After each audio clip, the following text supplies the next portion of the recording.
फिर प्रिया वंदना को कॉल करके अंजलि की हरकतों के बारे में बता देती है। तभी, हे भगवान, मुझे तो ये अंजलि शुरुआत से ही सही नहीं लगी। शादी के पहले भी ये तेरी जिंदगी में ऐसे ही दखल देती थी। तूने जो किया वही करेगी।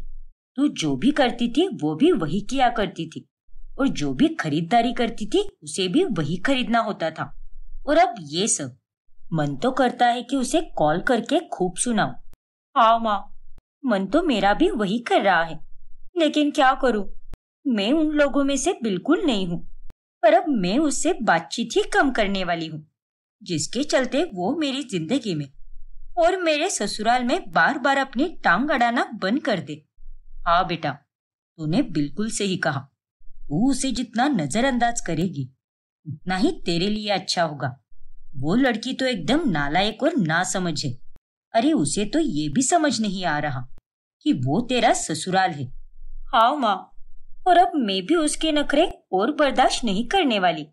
फिर प्रिया अंजलि के कॉल्स और मैसेजेस का जवाब देना ही बंद कर देती है।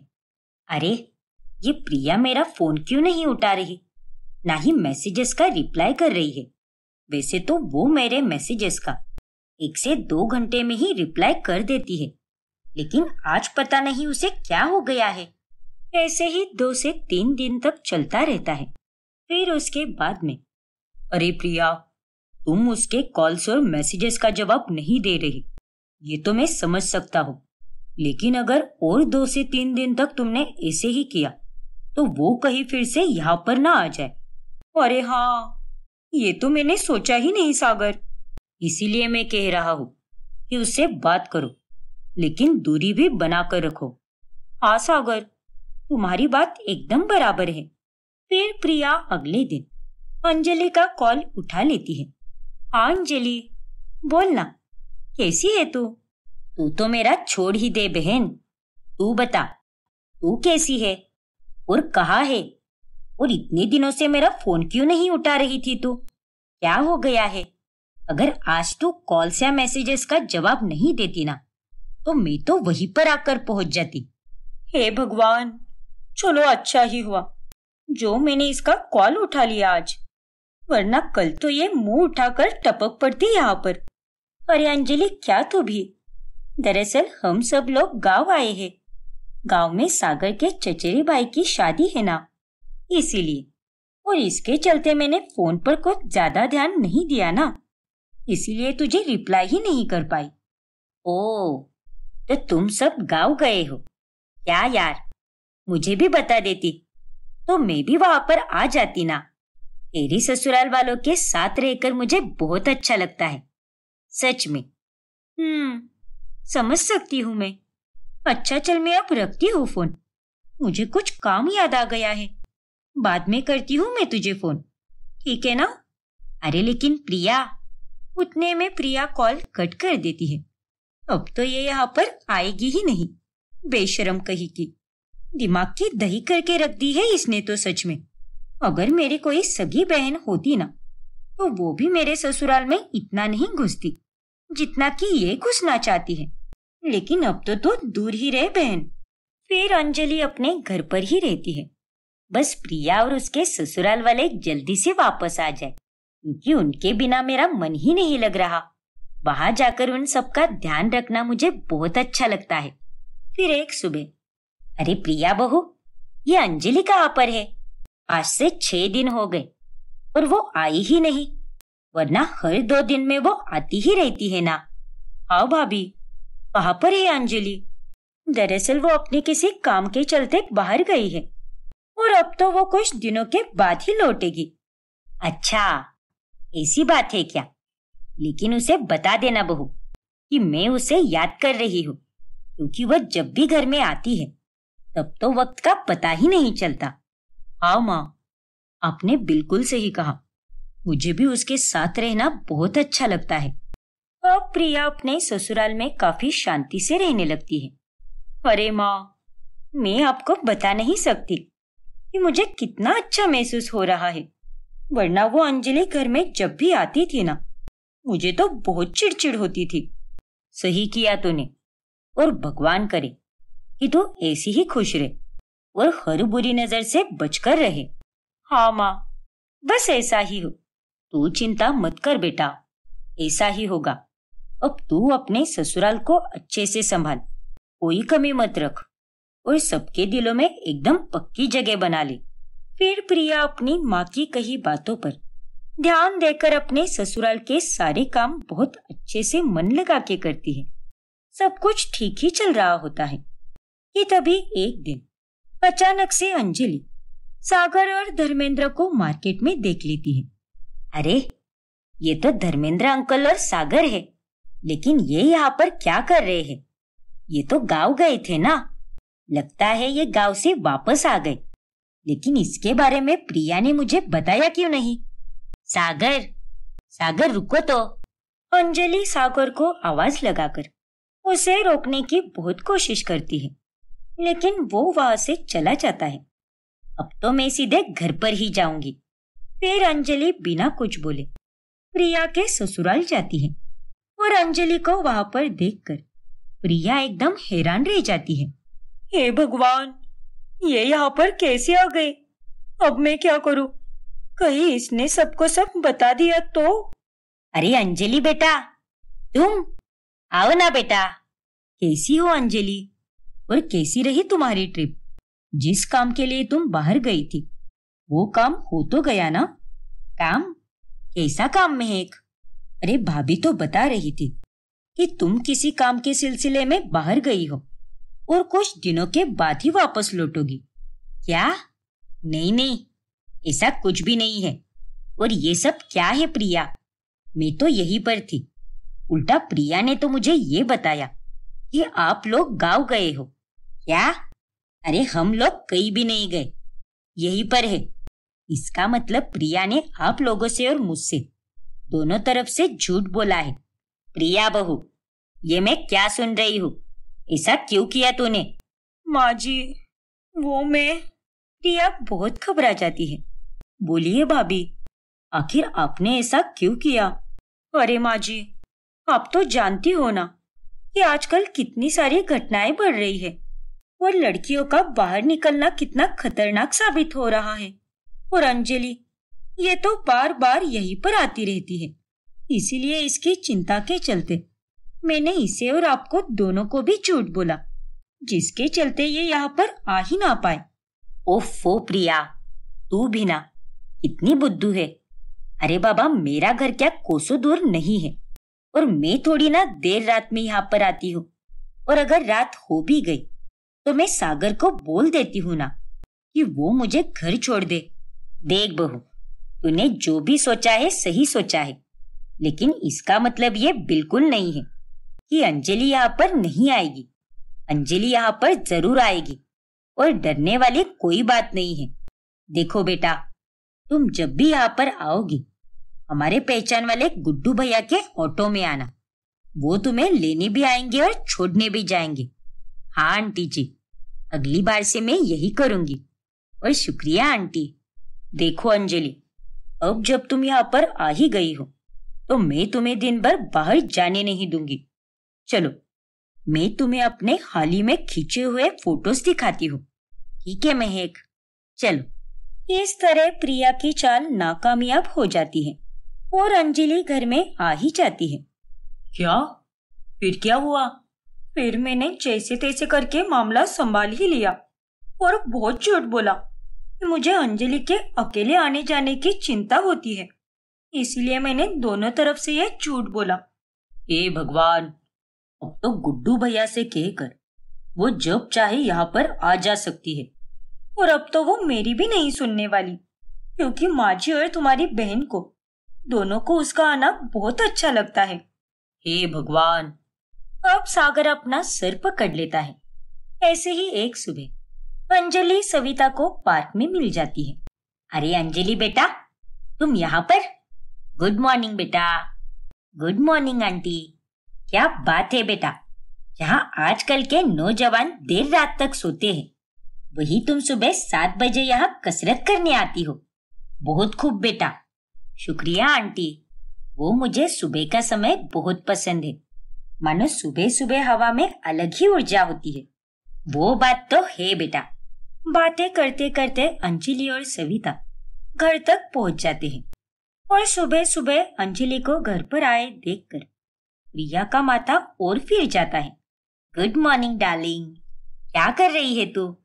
वो मैं नाश्ता बना रही थी अंजलि। चल, अब मैं भी तेरी मदद कर देती हूँ। अरे नहीं अंजलि, इसकी कोई जरूरत नहीं है, मैं नाश्ता बना लूंगी। अरे बाबा, मैं कर देती हूँ ना तेरी मदद, क्या हो जाएगा उसमें? मैंने कहा ना, इसकी कोई जरूरत नहीं है, तू जाकर बैठ जा। क्या तू भी प्रिया, मानने वालों में से बिल्कुल नहीं है। फिर उसी दिन नहाते वक्त सागर अपना टॉवेल लेना भूल जाता है और वो प्रिया को आवाज लगाता है, प्रिया, प्रिया मेरा टॉवेल दे दो।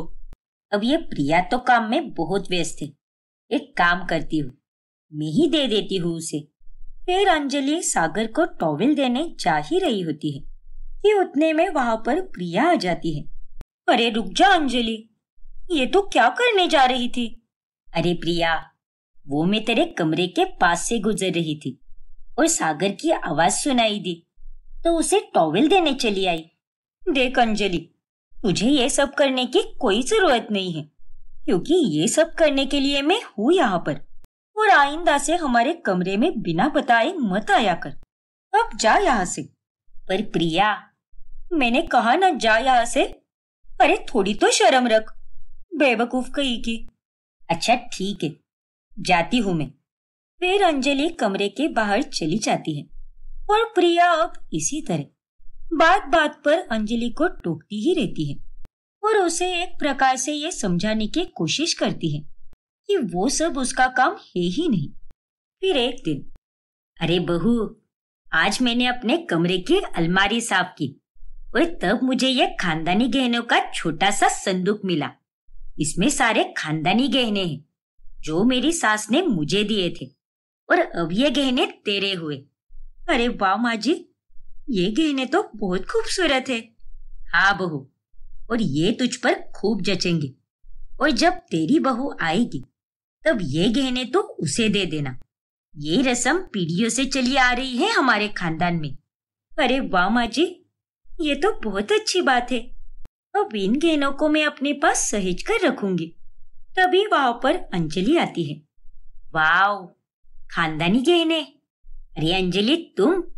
अरे आंटी जी, कुछ दिनों बाद मेरा भी जन्मदिन आने वाला है और मुझे भी इसमें से कुछ चाहिए। फिर वो एक छोटी सी बाली भी चलेगी। लेकिन अंजलि, ये गहने तो खानदानी गहने हैं और इन पर सिर्फ और सिर्फ मेरा ही हक है। अरे क्या बहू, तू भी दे देना इसमें से एक गहना, मेरी तरफ से तोहफा समझ कर दे दे। पहली बार अंजलि ने अपने मुंह से कुछ मांगा है और इतना मांगकर उसे कुछ भी ना देना, ये तो हमें शोभा नहीं देता ना। पर माँ जी, दे दे बहू, कोई बात नहीं। अच्छा, मुझे गांव में एक फोन करना था, मैं अभी आई। इतना कहकर सविता बाहर चली जाती है। अरे तू अब मुंह क्या देख रही है, देना मेरे हिस्से का गहना। बस कर अंजलि, बहुत हुआ तेरा। ये गहने मेरे हैं और इन पर केवल मेरा ही अधिकार है। मैं किसी भी हालत में ये गहने तुझे बिल्कुल नहीं दूंगी, फिर चाहे तुझे अच्छा लगे या बुरा, क्योंकि मुझे उससे कोई फर्क नहीं पड़ता। अरे प्रिया, तू मेरे साथ ऐसा बर्ताव क्यों कर रही है और इतना गुस्सा क्यों हो रही है तू? देख अंजलि, मैं बिल्कुल सही बर्ताव कर रही हूँ। तुझे अगर कुछ और चाहिए तो मांग ले, लेकिन मैं मेरे हक का कोई भी सामान तुझे नहीं देने वाली। इतना कहकर प्रिया वहां से चली जाती है और उसका ये बर्ताव देखकर अंजलि को भी अब बहुत गुस्सा आता है। ऐसे ही 2 दिन बीत जाते हैं और अब अंजलि वहां पर आती ही नहीं। लगता है अंजलि को मेरी बात का गुस्सा आया है। आने दो, मुझे कोई फर्क नहीं पड़ता। उल्टा मेरे लिए तो अच्छा ही है कि कम से कम उसका यहाँ पर आना बंद तो हुआ।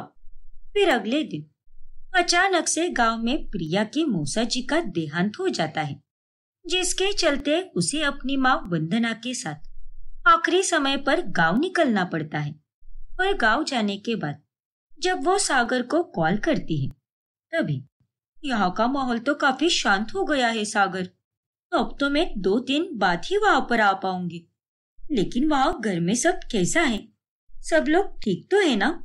अरे कहाँ सब ठीक है प्रिया, तुम्हारी गैर मौजूदगी में ये अंजलि यहाँ पर आ गई है और दिन रात यहीं पर रहती है।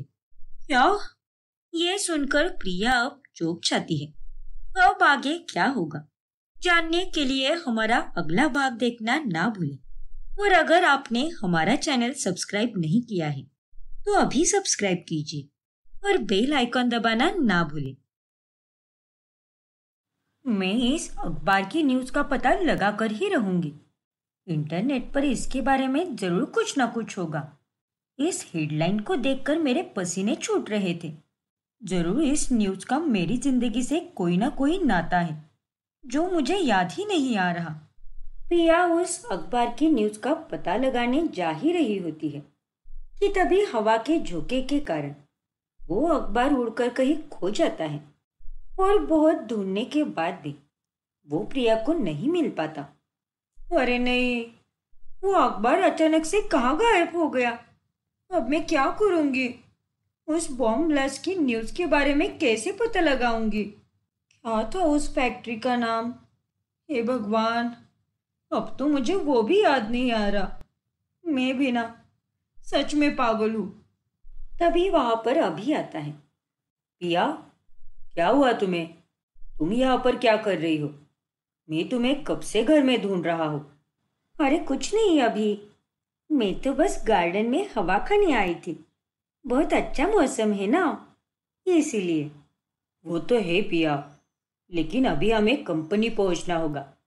आज क्लाइंट्स आने वाले हैं, इसीलिए मीटिंग में क्या क्या होगा उसकी जाकर हमें तैयारी करनी होगी। ये डील हमारे हाथ से जानी नहीं चाहिए। ठीक है अभी, मैं अभी आती हूँ। तब तक तुम गाड़ी निकालो। फिर पिया और अभी ऑफिस चले जाते हैं। लेकिन काम करते समय भी पिया का पूरा ध्यान बस उन्हीं बातों में था जो उसे बार बार याद आ रहा था। सारी बातों को मैं ऐसे ही नजरअंदाज नहीं करूंगी। हर रोज हर वक्त मुझे तो बस वही सारी बातें सताती रहती है। जब भी कुछ दिखाई देता है सब कुछ धुंधला सा नजर आता है। ना जाने वो कौन है आदमी और मेरा उससे क्या नाता है। बार बार वही क्यों दिखाई देता है मुझे? मेरे साथ ऐसा पहले कभी भी नहीं हुआ, लेकिन यहाँ पर आते ही अचानक से ये सब क्या होने लगा? पिया, मैं तुम्हें कब से बुला रहा हूँ, पर तुम तो बस अपने ख्यालों में ही खोई हुई हो। क्या हुआ है? क्यों हर वक्त खोई खोई सी रहती हो? हाँ, कुछ नहीं अभी, मैं तो बस बाबूजी के बारे में सोच रही थी और कुछ नहीं। माफ करना। हाँ चलो हम मीटिंग की तैयारी करते हैं। हाँ पिया, लेकिन अभी थोड़ा ध्यान देना। फिर एक दिन पिया अपने सास ससुर के कमरे के बाहर से गुजर रही होती है। तभी वो उन दोनों के झगड़े को देख लेती है। क्यों गगन, क्यों किया तुमने ऐसा? फिर से एक बार तुम्हारा किसी जवान लड़की के साथ अफेयर चल रहा है। अपनी बकवास बंद करो मृदुला। बकवास नहीं, सच्चाई है ये। मैंने अपने आंखों से पढ़े हैं तुम्हारे मैसेजेस। शर्म नहीं आती क्या तुम्हें? पहले तो फिर भी समझ आता था कि जवानी है, लेकिन अभी इस बुढ़ापे में तो शर्म करो। आज तो तेरा कुछ ज्यादा ही मुंह चल रहा है। रुक जा, अभी तुझे चुप कराता हूं मैं। फिर गगन मृदुला के हाथ को मरोड़ने लगता है और उससे मृदुला को बहुत दर्द होता है। गगन, गगन मेरा हाथ छोड़ो। गगन, मुझे दर्द हो रहा है। बोलेगी वापस? चलाएगी क्या अपनी जबान कैंची की तरह? हाँ? नहीं, छोड़ दो मुझे। फिर गगन उसका हाथ छोड़ देता है। आइंदा से अगर मेरे साथ बहसबाजी की तो तेरा ऐसा हाल करूंगा कि ना तो तू बोलने लायक रहेगी ना ही कुछ करने लायक। ये सब देखकर पिया के होश उड़ जाते हैं। फिर गगन जब कमरे के बाहर चला जाता है तभी पिया कमरे के अंदर आती है और रोती हुई अपनी सास को वो सांत्वना देती है। रोइए मत माँ जी, ये लीजिए पानी पीजिए। और आप ये सब सहन क्यों करके ले रहे हो? पापा जी आपके साथ जो भी कर रहे हैं वो सरासर गलत है। अपने आत्मसम्मान के लिए आपको उनके खिलाफ लड़ना ही होगा। नहीं पिया, मैं इस उम्र में सिर्फ सुख शांति ही चाहती हूँ। अब मुझे कोई लड़ाई झगड़ा नहीं चाहिए। जाने दो, जैसा चल रहा है चलने दो। गगन कभी नहीं बदलने वाला। लेकिन माँ जी। पिया, मुझसे वादा करो। वादा करो कि तुम अभी को कुछ नहीं बताओगी, क्योंकि अगर उसे ये सब पता चला तो वो बहुत गुस्सा हो जाएगा और खामखा बाप बेटे की दुश्मनी हो जाएगी, और मैं घर में कोई कलेश नहीं चाहती। लेकिन माँ जी, अभी को ये बात पता होनी जरूरी है, तो फिर आप इस बात को क्यों दबा रही हो? नहीं पिया, मैं जो भी कह रही हूँ उतना करो। तुम मुझे अपनी माँ मानती हो ना? हाँ माँ जी। तो तुम अभी को कुछ भी नहीं बोलोगी? तुम्हें अपनी माँ की कसम। ना चाहते हुए भी प्रिया अब मृदुला के साथ हो रहे व्यवहार को रोक नहीं पाती, और कसम देने के कारण वो अभी को भी ये सारी बातें बता नहीं पाती। फिर एक दिन जब गगन का दोस्त भूषण आता है, तभी भूषण को देखकर प्रिया में फिर से दर्द होने लगता है और उसके हाथ पांव कांपने लगते हैं। हेलो पिया, कैसी हो बेटा? ये ये आदमी, इसे देखकर मुझे क्या हो रहा है? नहीं, खुद को संभाल पिया। पिया बेटी, भूषण अंकल कुछ बोल रहे हैं तुमसे। माफ कीजिए अंकल, मैं बिल्कुल ठीक हूँ। आप बताइए, आप शादी में क्यों नहीं आए? अरे बेटा, मैं एक लॉन्ग ट्रिप पर गया था विदेश में, और किसी कारणवश मुझे वहीं पर रुकना पड़ा, इसलिए मैं तुम्हारी शादी में नहीं आ पाया। खैर, मैं भी एकदम बढ़िया हूँ। ये तोहफा लो, तुम्हें और अभी को शादी मुबारक हो बेटा। शुक्रिया अंकल। लेकिन भूषण जब प्रिया को देखता है, तभी उसे उसमें कुछ अजीब बात लगती है, और फिर बाद में वो गगन से भी कहता है, अरे ये क्या कह रहा है तू?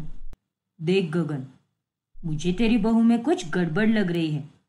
ना जाने क्यों, उसे देखकर मुझे बहुत अजीब सा महसूस हुआ। लगता है तेरा कल का हैंगओवर अभी तक नहीं उतरा। चल, अपनी बकवास अब बंद कर और हमारे लिए एक पेग बना। गगन भूषण की बात को नजरअंदाज कर देता है। फिर कुछ दिनों बाद अभिराज का जन्मदिन आता है, और उस मौके पर पिया अभिराज के लिए ढेर सारे तोहफे लाती है। अरे बाप रे, इतने सारे तोहफे! शुक्रिया पिया, ये सब देखकर मुझे बहुत अच्छा लग रहा है। इतना स्पेशल मैंने आज तक कभी महसूस नहीं किया। थैंक यू सो मच पिया। नहीं अभी, शुक्रिया तो मुझे तुम्हारा करना चाहिए, क्योंकि अगर आज के दिन तुम पैदा ही नहीं होते तो तुम मुझे कभी नहीं मिलते। सही बात है। लेकिन नहीं अभी, अगर मैं सच कहूँ ना, तो मैं भगवान का पूरे मन से शुक्रिया अदा करती हूँ कि उन्होंने मेरी और तुम्हारी मुलाकात कराई, और तुमने मेरा तब साथ दिया जब मैं पूरी तरह से बेसहारा हो चुकी थी, और जब मेरा इस दुनिया में कोई नहीं बचा था, तब तुमने मुझे प्यार किया, मेरी देखरेख की, और अब मेरी यही तमन्ना है कि हर जन्म तुम मुझे ही मिलो। चिंता मत करो पिया, हर जन्म का तो ऊपर वाले के हाथ में है, लेकिन इस जन्म में मैं तुम्हें कभी छोड़कर नहीं जाऊंगा और हमेशा तुम्हारा साथ निभाऊंगा। ये मेरा तुमसे वादा है। फिर पिया अभी के गले लगती है, और शाम में अभी के जन्मदिन की पार्टी होती है, जिसमें सभी लोग आते हैं। जन्मदिन मुबारक हो मेरे भाई। जन्मदिन की ढेरों शुभकामनाएं अभी। शुक्रिया कोयल। शुक्रिया पुलकित। और कैसी हो पिया? मैं ठीक हूँ कोयल, तुम कैसी हो? बस ठीक। तुम्हें और अभिराज को एक साथ पति पत्नी के रूप में देखकर आज मुझे बहुत खुशी हो रही है। शुक्रिया कोयल, लेकिन ये सब तुम सबके कारण ही हो पाया है। तुमने मेरा हमेशा एक बहन की तरह साथ दिया है, अच्छे से देखभाल की। उस सब के लिए बहुत बहुत शुक्रिया कोयल। ओफो पिया, तुम बिना बड़ी सेंटी हो जाती हो।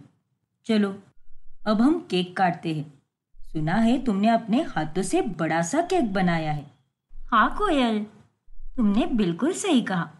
तुम भी चक्कर बताना, आखिर कैसा बना है केक? अरे केक तो अच्छा ही बना होगा, आखिर उसे तुमने जो बनाया है। फिर कोयल जब पिया के हाथ का बना केक खाती है तभी वो उसे काफी पसंद आता है। अरे वाह पिया, ये केक तो वाकई में लाजवाब है। उफ, क्या स्वाद है इसका। आज से पहले मैंने ऐसा स्वादिष्ट और मजेदार केक कभी नहीं खाया, वो भी घर का बना हुआ। सच में पिया, बहुत टेस्टी बना है केक। शुक्रिया कोयल। और लो ना। अरे नहीं पिया, बस बहुत खा लिया मैंने केक। मेरी एक सहेली है आहाना, वो भी एक बेकर है। आज तक तो मुझे उसके ही हाथ के बने केक पसंद आते थे, लेकिन अब से मैं तुम्हारे हाथ का केक भी खाने आया करूंगी। क्या कहा? आहाना? हाँ पिया, यही तो नाम है मेरी सहेली का, आहाना। वो नाम सुनकर पिया के सर में फिर से बहुत तेज दर्द उठता है और उसे किसी लड़की का धुंधला धुंधला चेहरा याद आता है। क्या हुआ पिया, सब ठीक है ना? हाँ हाँ कोयल, सब ठीक है। वो बस हल्का सा दर्द हो रहा है, कल रात से ठीक से सो नहीं पाई ना, इसीलिए। अच्छा, लगता है अपने पति के जन्मदिन की कुछ ज्यादा ही जोरों शोरों से तैयारियां चल रही थी, हाँ? हाँ कोयल, ये उसका पहला जन्मदिन है मेरे साथ, तो उसे तो यादगार और बड़ा बनाना ही था ना। हाँ, वो बात भी सही है। फिर एक दिन जब पिया एक रास्ते से जा रही होती है तभी उसे फिर से वो बूढ़ा आदमी नजर आता है जिसे उसने कुछ ही दिनों पहले देखा था और उसका पीछा करने की कोशिश भी की थी। अरे ये तो वही बूढ़े काका हैं, लेकिन ये क्या, शायद ये दोनों गुंडे उनसे पैसे चुराने की कोशिश कर रहे हैं। हे भगवान। ओए बुड्ढे, जल्दी से हमें अपना बटुआ दे दे, हमें सब पता है। अभी अभी तो एटीएम से पैसे निकाल कर आ रहा है। पैसे निकालता है या टपका दूं तुझे इधर के इधर? हाँ? नहीं नहीं, ऐसा मत करो, मुझे छोड़ दो। आखिर मैंने तुम दोनों का क्या बिगाड़ा है? छोड़ दो मुझ गरीब को। ये मेरी पेंशन के पैसे हैं, मेरा इस दुनिया में कोई है भी नहीं। इन्हीं पैसों के सहारे मैं जी रहा हूँ। मुझसे कुछ भी मत लूटो, छोड़ दो मुझे। अरे चुप। ओए कालू, छीन ले इसके सारे पैसे। हाँ बॉस। फिर वो दोनों गुंडे उस बूढ़े आदमी के पैसे छीन ही रहे होते हैं कि तभी वहां पर पिया आती है और वो उन दोनों गुंडों की आंखों में पेपर स्प्रे छिड़क देती है, जिससे उन दोनों की आंखों में भयंकर जलन होने लगती है। अरे नहीं, हमारी आंखें मर गए रे। नहीं। नालायक बेशर्मो। अरे अगर इनकी जगह तुम्हारे बूढ़े पिता होते तो तुम्हें कैसा लगता? हाँ, बुजुर्ग आदमी को परेशान करते हुए तुम्हें शर्म नहीं आती क्या? रुको, तुम दोनों को तो मैं अभी पुलिस के हवाले करती हूँ। वो दोनों गुंडे वहां से भागने की कोशिश करते हैं, लेकिन वक्त रहते ही पुलिस उन्हें पकड़ लेती है। धन्यवाद बेटी, आज अगर तुम यहाँ पर नहीं होती तो वो दरिंदे मेरे पैसे छीनकर भाग जाते। मेरी जान और मेरे पैसे बचाने के लिए बहुत बहुत धन्यवाद बेटी। कोई बात नहीं काका, आप तो मेरे पिता समान हो और आपके लिए मैं इतना तो कर ही सकती हूँ ना। बेटी, जब तुम मेरी इतनी मदद कर रही हो तो चलो मैं तुम्हें अपने हाथ की चाय पिलाता हूँ। मैं बहुत बढ़िया चाय बनाता हूँ। पर काका, पर वर कुछ नहीं बेटी, अगर तुम मुझे अपना पिता समझती हो तो तुम भी मेरी बेटी हुई ना, और एक बेटी अपने पिता को कभी मना नहीं करती। चलो मेरे घर चलो बेटी। फिर पिया उस बूढ़े आदमी के घर चली जाती है। अरे वाह काका, चाय तो आपने एकदम कमाल की बनाई है। धन्यवाद बेटी। लेकिन काका, आप यहाँ पर अकेले रहते हो क्या? आई मीन आपका अपना कोई नहीं है क्या? अपने तो थे बेटे, लेकिन अब वो इस दुनिया में नहीं रहे। ये देखो, ये तस्वीरें देखो, ये मेरी बेटी है जिसकी मौत आज से 22 साल पहले हुई है, और ये मेरी बीवी है जिसकी मौत आज से 10 साल पहले हुई।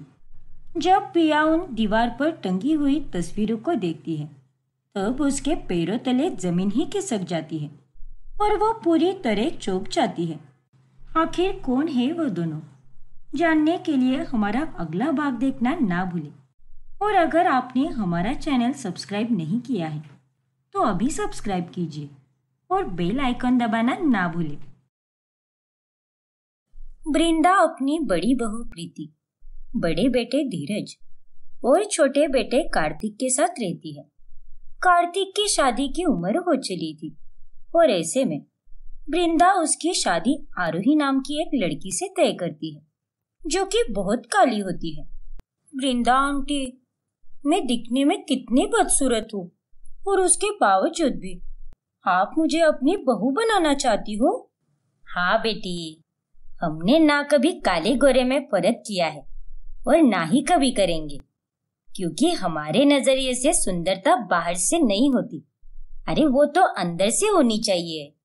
और तुम कितनी नेक दिल हो, तुम्हारा परिवार भी इतना अच्छा है, और क्या चाहिए मुझे अपनी बहू में। आपका बहुत बहुत शुक्रिया आंटी। इस तरह से वृंदा आरोही और कार्तिक की शादी करा देती है।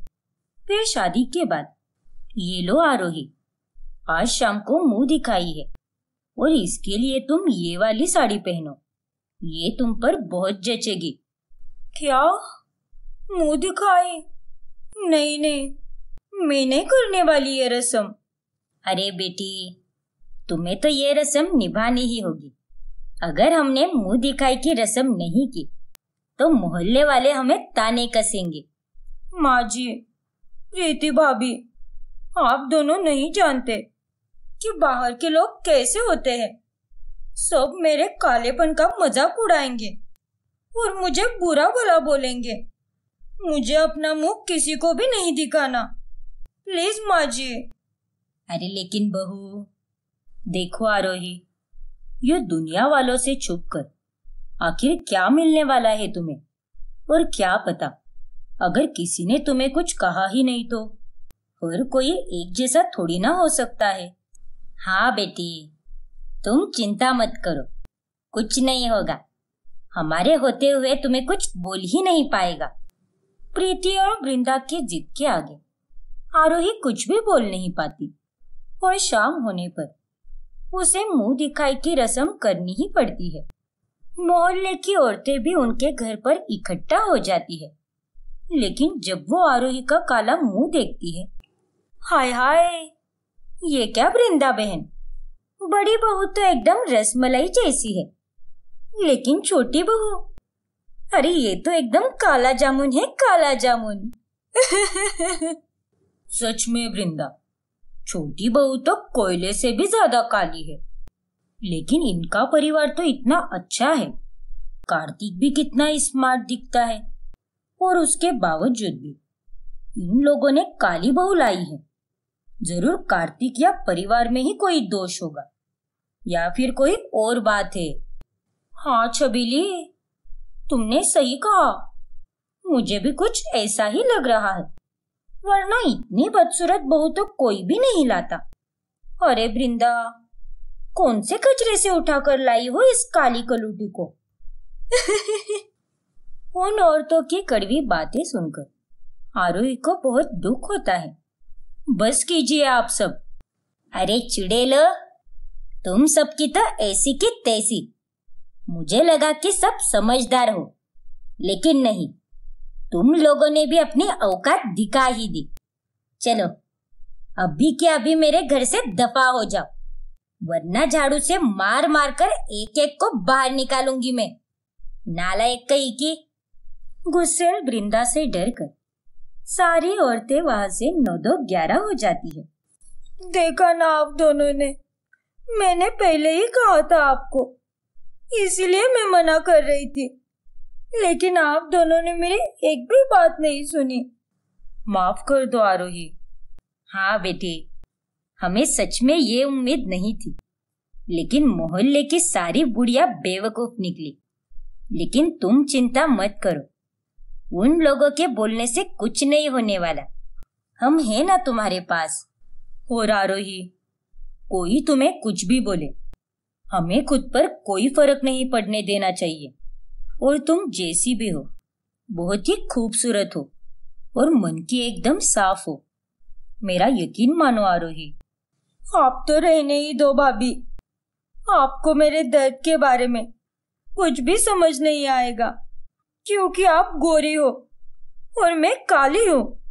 आपको भगवान ने बहुत सुंदर बनाया है, इसीलिए आपको मेरे दर्द का 1% भी अंदाजा नहीं हो सकता।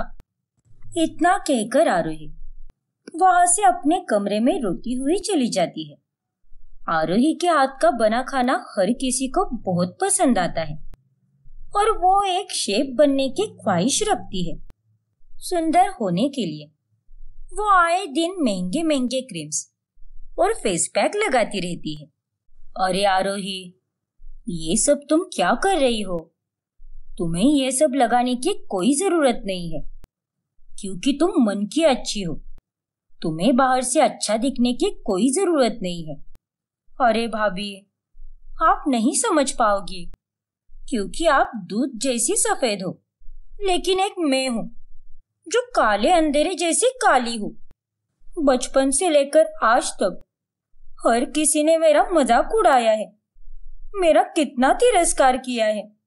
ये दुनिया बहुत जालिम है भाभी, इसलिए आप मुझे अपने हाल पर छोड़ दीजिए और मुझे अपने काले रंग को हटाने दीजिए। देखो आरोही, तुम्हें खुद से प्यार करना होगा और खुद को इस रंग में स्वीकारना होगा। और ये सब करने की जगह तुम अच्छे काम करो ना, क्योंकि इंसान की खूबसूरती उसके कर्मों से झलकती है, ना कि उसके तन के रंग से। आरोही प्रीति की बात पर गौर ही नहीं फरमाती। फिर एक दिन आरोही अपने घर के गार्डन एरिया में सूखे हुए कपड़ों को बकेट में भर रही होती है। तभी अचानक से वहां पर मौसी जी दामिनी आती है। दामिनी को लगता है कि आरोही एक चोरनी है, इसीलिए वो उसके पास पड़ी लकड़ी उठाकर आरोही को मारने लगती है। चोरनी कही के करेगी चोरी? बोल, करेगी चोरी? लेकिन मैं कोई चोरनी नहीं हूँ, आप मुझे मार क्यों रही है? अरे दीदी, रुक जाइए, ये कोई चोरनी नहीं है, बल्कि ये तो मेरी छोटी बहू आ रही है, कार्तिक की लुगाई। हाँ मौसी जी। क्या? हाँ मौसी जी, मेरी हड्डी पसली एक कर दी आपने तो। अरे चुटकी, तुझे हमारे कार्तिक के लिए और कोई लड़की नहीं मिली क्या? दुनिया की सारी सुंदर और गोरी लड़कियां कहीं मर गई थी क्या, जो तूने इस कल्लो के साथ अपने कार्तिक की शादी करा दी? अरे दीदी, काली है तो क्या हुआ, मेरी छोटी बहू बहुत ही गुणवान और सुशील है। आप इससे पहले नहीं मिले हो ना, देखना ये आपका दिल जल्द ही जीत लेगी। और इसे काली मत बोलिए, असल में तो ये बहुत ही अच्छी है। दिख रहा है कितनी अच्छी है। अरे इससे अच्छी तो मेरी मोहल्ले की कचरे वाली दिखती है, काला टीका कही की। इतना कहकर दामिनी अंदर चली जाती है। आरोही, मौसी जी की बातों का बुरा मत मानना, उन्होंने तुम्हें पहली बार देखा है ना, और वो थोड़े पुराने और अजीब ख्यालों वाली है, इसीलिए उन्होंने ऐसा बोला। वरना तुम्हें तो पता ही है कि तुम तो एक हीरा हो, हीरा। बस कीजिए भाभी, असलियत तो आप भी जानती हो और मैं भी जानती हूँ कि मैं कितनी गंदी दिखती हूँ। तो फिर आप और माँ जी क्यों हर बार मेरा दिल रखने के लिए मुझे झूठा दिलासा देती रहती हो? मेरी तारीफ करने की कोई जरूरत नहीं है। आरोही भी गुस्सा होकर घर के अंदर चली जाती है। फिर शाम में जब वो खाना बनाती है, तभी दामिनी उसकी प्रशंसा करती है। वाह वाह, खाना तो बहुत ही बढ़िया बनाया है तुमने तो। वैसे रंग रूप से तो तुम बहुत ही बदसूरत हो, पर तुम्हारा काम तो वाकई में अच्छा है।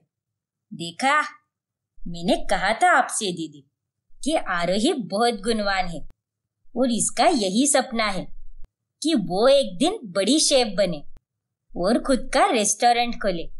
ये तो बहुत गुणवान है। लेकिन गुणों के साथ साथ सुंदर दिखना भी जरूरी है। तू तो पहले से ही पागल है चुटकी।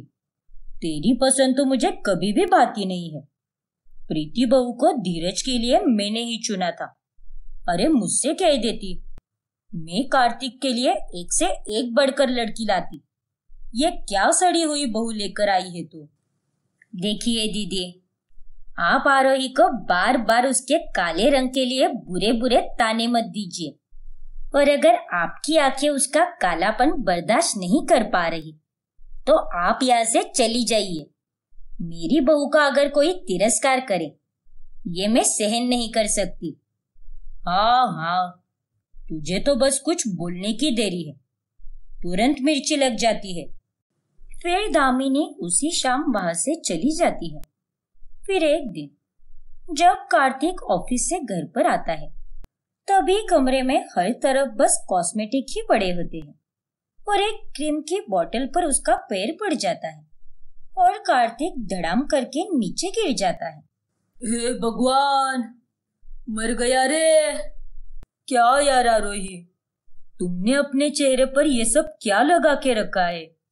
कोई गोबर नहीं लगाया है मैंने, जो तुम ऐसे रिएक्ट कर रहे हो। फेस पैक लगाया है मैंने, दिख नहीं रहा क्या तुम्हें। लेकिन आरोही, इतना तामझाम क्यों करती हो तुम। हर रोज बस कुछ ना कुछ लगाती ही रहती हो तुम अपने चेहरे पर। कहीं कोई साइड इफेक्ट ना हो जाए तुम्हें। और तुम्हें ये सब करने की क्या जरूरत है। तुम जैसी भी हो मुझे बहुत पसंद हो। नहीं कार्तिक, जरूरत है मुझे। मुझे लगा था कि शादी होने के बाद मुझे लोगों के ताने सुनने नहीं मिलेंगे, लेकिन नहीं, शादी के बाद भी मुझे सब बुरा बुरा ही बोलते हैं। जब मैं स्कूल में थी और उसके बाद कॉलेज में हर कोई मेरा मजाक उड़ाता था। लेकिन मेरी एक सहेली ने मुझे कहा है कि इस फेस पैक से मेरा काला रंग गोरा हो जाएगा, इसीलिए चाहे जो हो जाए मैं अपने काले रंग को गोरा बनाकर ही रहूंगी। आरोही की बातें सुनकर कार्तिक अपना सर पकड़ लेता है। फिर एक दिन आरोही, प्रीति और वृंदा तीनों एक फंक्शन में जाने वाली होती है। तभी आरोही महंगा मेकअप लगाकर अपने काले रंग को एकदम गोरा बना देती है और उसे देखकर प्रीति और वृंदा बहुत हैरान रह जाती है। अरे आरोही, तुमने इतना ज्यादा मेकअप क्यों लगाया है। हाँ बहू, जो तुम्हारा असली रंग है उसी में तुम आ जाती ना। ये सब करने की क्या जरूरत है तुम्हें। नहीं माँ जी, मुझे फिर से लोगों के ताने नहीं सुनने हैं, इसीलिए मैंने ये फुल गोरा मेकओवर किया है। लेकिन उस फंक्शन में वेटर की ट्रे से आरोही के मुंह पर जूस गिर जाता है और उसके चेहरे का सारा मेकअप निकल जाता है। तभी उसका काला रंग देखकर फंक्शन में आए लोग हैरानी से हंसने लगते हैं। अरे ये क्या, देखो भाई, मेकअप इतना गोरा, लेकिन असल में तो एकदम ये ब्लैक टी की जैसी काली है। और नहीं तो क्या। अरे कौवा जितना चाहे चूना लगा ले, लेकिन वो कभी हंस नहीं बन सकता। ये क्या किया है इसने अपने चेहरे पर। फंक्शन में आए बहुत से लोग आरोही का मजाक उड़ाते हैं और वो घर जाकर खूब रोती है। तभी उसके पास प्रीति और वृंदा आती है और उसके आंसू पोंछते हुए कहती है, बस आरोही बस, आज तो तुम्हें समझ आ गया ना बेटा कि चाहे तुम बाहर से कितनी भी सुंदर दिख लो, लेकिन वो सुंदरता बस कुछ ही पल की होती है। वक्त के साथ साथ एक ना एक दिन किसी को बूढ़ा ही होना है और वक्त के साथ सबकी बाहरी सुंदरता वैसी की वैसी नहीं रहती बेटा।